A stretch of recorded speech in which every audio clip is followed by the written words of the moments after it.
Malir news channel जो कि मुख्तलिफ़ मौज़ूआत पर लोगों को आगाही दे रहा है, इस हवाले से आज एक अहम मौज़ू जो कि मलिर के बारे में है। सबसे अहम वजह जो कि हमारे लोगों के जहन में नहीं आ रहा, मैं अक्सर व बेशतर अपने लोगों को ये कहता हूँ कि ये आज का मसला नहीं है कि उस ज़माने का कराची इस वक्त के कश्मीर से भी खूबसूरत और बेहतरीन जाए वक़ूफ़ हुआ करता था। तो आप अंदाज़ा लगा लें कि उस कश्मीर को आज जो हम देख रहे हैं वो इस हालत में कैसे पहुंचा। ये तमाम एक प्लानिंग के तहत सारी चीज़ें की गई हैं। हमारे पास वाफर मकदार में पानी मौजूद हुआ करता था। वो इस हवाले से हुआ करता था कि हमारे पास जो माहौल, जो कुदरती माहौल इस सरज़मीन का था, वो जूं का तूं उसे रहने दिया गया था। लेकिन कब्ज़ागिरों ने जब ये महसूस किया कि इस सरज़मीन को हम इस तरह तो कब्ज़ा नहीं कर सकते, चूँकि यहाँ गल्लावानी, काश्तकारी यहाँ के मकामी लोग कर रहे हैं, वो किसी तरह अपने आप को इस सौदेबाजी में नहीं लाएंगे। तो इनके लिए उन्होंने प्लान ये था कि यहाँ से वो तमाम वसाइल छीने जाएं जो यहाँ के लोगों को मैसर हैं। ज़ाहिरी बात है, हमारे लोग 3-4 जिसे मैं दरिया कहता हूँ, ये नदी नहीं है, मतलब हब नदी जो लोग कहते हैं, या लियारी नदी या मलिर नदी, जो किसी ज़माने में ये दरिया हुआ करते थे। साल भर इनमें पानी हुआ करता था। इसी पानी को लेकर के हमारे लोग यहाँ काश्तकारी करते थे। तो इन दरियाओं को नदी, फिर उसके बाद नालों में किस तरह तब्दील किया गया, ये एक पूरी तारीख़ रखता है। कब्ज़ागिरों ने मलिर को कब्ज़ा करने के लिए, कराची को कब्ज़ा करने के लिए सबसे पहले हमारी शारग यानी हमारे नदियों को हमसे छीना, उन्हें तबाह व बर्बाद किया। बाज़ लोग कहते हैं कि ये मौसमी आलात की वजह से हुए हैं। तो भाई, मौसमी आलात किसी हद तक हो सकते हैं, हम ये नहीं कहते। ज़मीनी आलात तब्दील होते हैं, ज़िलज़लों में या किसी और वजह से तब्दीली आ सकता है, लेकिन कराची और मलिर की तबाही में इतना हाथ कुदरती नहीं है जितना कि हमारे लोगों का हाथ है। अब हमारे जो भेड़िए थे, जो मौजूदा जिसे हम बैरिया कहते हैं, तो ये भेड़िए की शक्ल में इस वक्त हमारे सरज़मीन में मौजूद है। इस भेड़िए ने यहाँ तो आप छोड़ें, कराची और सिंध की ज़मीनों को आप छोड़ें, वो तो पंजाब तक पहुँच गया है। मैं आपको ये बताता चलूँ कि मुल्तान जो हमारा किसी ज़माने में आम के पेड़ों के या आम के वजह से काफ़ी मशहूर हुआ करता था। यही भेड़िया यानी यही बैरिया, यही डीएचए वहाँ जा कर के, नहीं, जब भूख इतनी उनकी बढ़ी कि वो उन्होंने हमें छोड़ के अपनी ही सरज़मीन को भी नहीं छोड़ा, वहाँ के लोगों को भी नहीं छोड़ा, यानी वहाँ तक वो पहुँच गए हैं। वहाँ तमाम वो काश्तकारी जो ज़मीनें थी उनको लेकर के वहाँ भी इसी तरह के जो प्रोजेक्ट हैं वो चला रहे हैं। अभी तो लेटेस्ट जो नया एक वो आया है कि लाहौर से ऊपर रावलपिंडी की तरफ जितनी भी ज़मीनें, तो वो चावल के काश्त के लिए इंतहाई मौजू और दुनिया का बेहतरीन चावल वहाँ हुआ करता है। तो उस चावल वाली ज़मीन को भी इन्होंने हथिया लिया है।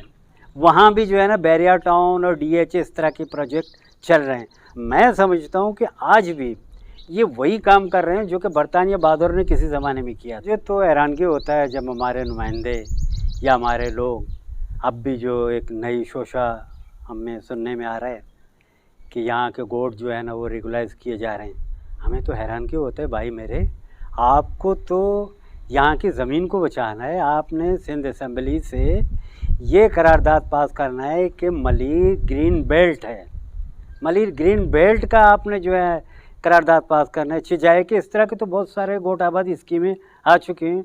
हुआ क्या, मतलब एक नई क्या कहते हैं, एक साजिश आप हमारे लोगों के साथ कर रहे हो।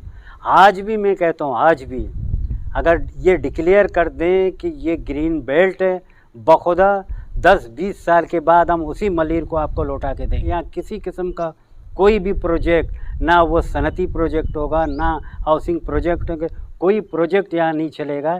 ये ग्रीन बेल्ट है, हम क्लियर कर देते हैं। और मैं दावे से कहता हूँ, मैं खुद एक ज़मींदार हूँ, बखुदा मैं इस पानी में भी आजकल काश्तकारी कर रहा हूँ। तो आप अगर एक प्लान के तहत एक क्या कहते हैं, सरकार जो है ना एक प्लान के तहत तो सारी चीज़ें कर दे, तो मैं 10-20 साल के बाद आपको वही मलिर लौटा दूंगा जो कि 50 साल पहले का मलिर था। अजीज़ साहब, जिस तरह पूरी दुनिया में जो है वो क्लाइमेट चेंज हो रहा है, मौसमी हालात तब्दील हो रहे हैं, इस वक्त आप क्या देखते हैं कराची कौन सी पोजीशन में है? दुनिया के सैटेलाइट में आप जाकर देखें, कराची वो शहर है जो 0 पॉइंट पे है, यानी उसे दरख्तों की अशद ज़रूरत है, उसे ग्रीनरी की अशद ज़रूरत है। लोग समझ नहीं पा रहे हैं, लोग यही समझ पा रहे हैं कि हमें जो 10-20 रुपए ये दलाली के जो हम अपने ज़मीन को बेच के दलाली के मिल रहे हैं, ये हमारी ज़िंदगी है। बखुदा ये ज़िंदगी नहीं है। दुनिया जहान में जितनी भी ज़िंदगियाँ हो रही हैं, लोग ज़िंदा हैं, वो कुदरती माहौल को छेड़ते नहीं हैं, बल्कि कोशिश ये करते हैं कि उस माहौल को उसी तरह बरकरार रखा जाए। मैं नहीं मानता कि हमारे पास जो है ये मौसमी तब्दीलियों की वजह से ये तबाही आ चुका है। मैं कहता हूँ हमारे लोगों ने, ये तबाही हमारे लोगों की वजह से आई है। तो कौन सी फसलें यहाँ पे पहले हो रही हैं? देखो, मलेर के बारे में हमारे बुज़ुर्ग कहा करते थे कि आप जो है यहाँ एक सिक्का, मतलब सोने का सिक्का ज़मीन पे डाल दें, वो हीरा बन के निकलेगा। हम कीरदर की तरफ चले जाएं, जिसे हम गोरख हिल कहते हैं, अभी गोरख हिल हुआ है, गोरख बलूची में भेड़िया को कहते हैं। तो गोरख हिल जो है ना, आप वहाँ चले जाएं, वहाँ आपको बादाम मिलेंगे, वही बादाम जो लिबनान में होता है, तो वो आपको मिलेंगे, जैतून के वो मिलेंगे जनाब आली। तो कहने का मतलब है तमाम वो फसलें जो दुनिया जहां में होते हैं इस सरज़मीन में थे। दरियाए सिंध का जो पानी है, इसे अगर आप इस तरफ मोड़ देते, जिस तरह आजकल आप बैरिया टाउन और DHA के लिए K4 का जो नाला ला सकते हो, तो यहाँ काश्तकारी के लिए आप पानी नहीं ला सकते थे। यही पानी जो बरसातों के मौसम में ये पानी जा कर के दरिया में गिरता है, ये मलीर को आबाद करता था, ये कराची को आबाद करता था। अगर प्लानिंग करें, अब भी अगर प्लानिंग करें तो कराची आबाद होगा, लेकिन उनके प्लान में ये नहीं है। हमारे बद्दुआ जो लगेंगे यहाँ के हुक्मरानों को, यहाँ के उन वहशी दरिंदों को जिन्होंने इस मलीर को तबाह किया है। क्योंकि ये सारी चीज़ें अगर हम आज लोगों को नहीं दे रहे हैं, आज हमारे परिंदे यहाँ से उड़ के चले गए, जानवरों को वो चारा नहीं मिल रहा, उसके ज़िम्मेदार हम ज़मींदार नहीं हैं, उसके ज़िम्मेदार यहाँ के ज़ालिम हुक्मरान हैं, यहाँ के वो लुटेरे जो कि आकर के हमारे ज़मीन को लूट रहे हैं। कुछ उम्मीद है कि मलीर जो है फिर जो 40 साल पहले वाला मलीर था, उम्मीद है कि दोबारा वो दौर आ जाएंगे? देखो भाई, ये सारी चीज़ें जो है ना, ये डिपेंड करते हैं आपके लोगों पर। ठीक, दुनिया में इस तरह के बहुत सारी चीज़ें, दुनिया में बड़े बड़े शहर बनाए गए हैं, लेकिन वो शहर उजड़ गए हैं। वो उजड़े इस तरह कि वो शहर नाजायज़ थे। ठीक है, वो दूसरों की ज़मीनें थी, वो शहर नाजायज़ थे। जब उन लोगों ने होश किया, होश करने के बाद उन्होंने वहाँ तबाही लाई, वो शहर उजड़ गए, वहाँ के लोग वहाँ काबिज़ हो गए।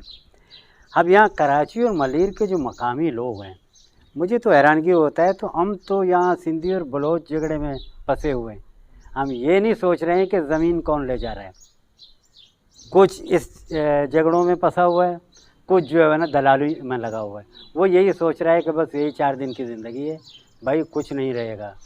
अगर लोगों ने होश की, अगर लोगों ने अपने वसाइल अपने सरज़मीन की तरफ वो लौट आए, तो मैं समझता हूँ वक्त बदलते देर नहीं लगता।